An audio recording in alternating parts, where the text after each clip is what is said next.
శంకరుని గుణం భరతమాత ముత్తు బిడ్డ నరేంద్ర మోదీ గుండె ధైర్యమున్నా మొండి మనిషిరన్నా ఇండియాలో పుట్టినాడు అగో విశ్వ గురువులా బోలో రే జై జై బోలో జై మోదీజీ పాలనాలో ఉక్కు గుండెల పక్క పటేల్ జీ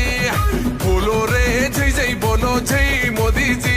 కండి రెప్పై కాచే ఇండియానే నయా నేతాజీ కన్నా తల్లి పాదాలకే దండం పెట్టిండు నేల తల్లే కన్నా తల్లని ఇల్లే దాటిండు అయినోళ్ళని సొంతోళ్ళని లేనే లేనోడు ఈ భరతమాత పాదాలకే అంకితమయ్యిండు దేహం దేశమంటాడు దైవం ప్రాణమంటాడు కమలం పువ్వు మనసు కాషాయ